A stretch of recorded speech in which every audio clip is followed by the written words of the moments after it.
Dr. Edward Gregg is here right now. He is the recipient of the Kelly West Award for Outstanding Achievement in Epidemiology. First, congratulations. Thank you so much. It's quite an honor to be here.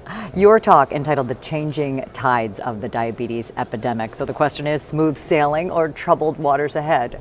You tell us. Well, I'm going to save some of that for the lecture, but in short, we're seeing both. And one aspect about epidemics is that they're not simple things wherein everything moves all in the same direction at the same time. And we've seen enormous successes over the last 20 years, some of them obvious, some of them less obvious. But with successes, you have trade-offs and you have changes underneath the surface. And that's what I'm going to talk about is how things are, how, for example, the morbidity of diabetes is changing, what we think we're seeing in the primary epidemic of diabetes itself, where we're seeing successes and where we're not, and then ultimately what this is going to mean for us in prevention and in epidemiology and what we need to do in our future science. You talk about diabetes as an epidemic. I think clinicians feel the same way, the researchers, but I don't know that that message has been translated to the public, and that seems to be something that you would rather happen. Well, it really is in the sense that lifetime risk for people, for Americans, is 40%. In other words, they have a 40% likelihood of developing diabetes at some point in their lifetime. Now that in part is a function of the fact that lifespans are now so long, and it's a function of the successes that have happened throughout public health.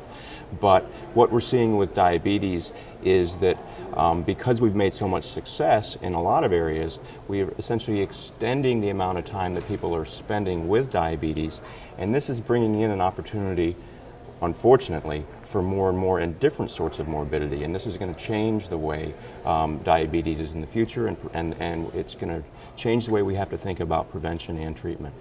Your role in the CDC, I think you have a unique position in the sense that you have your finger on the pulse of the statistics, the numbers of people affected, the number of people who are dying, the healthcare costs.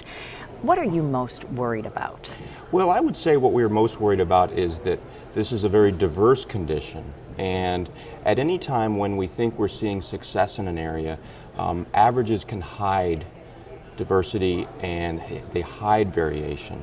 And so at any given time when we think we see success, we have to be concerned about where areas of the country or segments of the population things are not going well. And at CDC, part of our job is to develop systems to track this. That's very hard to do in a country like this with such diversity. And so that's going to be one of our challenges as well. When you come together for scientific sessions like these, there is a lot of great research going on, so there must be some sense of encouragement as well. There is. And we see so much energy around the whole spectrum of the problem, from changing risk factors, identifying new risk factors, trying to find new ways to work on those, trying to find ways to reduce the morbidity and improve the quality of life for people after they develop diabetes. And there's progress in all of those areas. But like anything, we have to keep going because there's still, with the successes, as I mentioned before, we're seeing some troubled waters in terms of the new types of morbidity that we don't quite know how to manage yet. So building on that progress and navigating the troubled waters, I guess, is the way. That's right. Thank you so much. Thank you.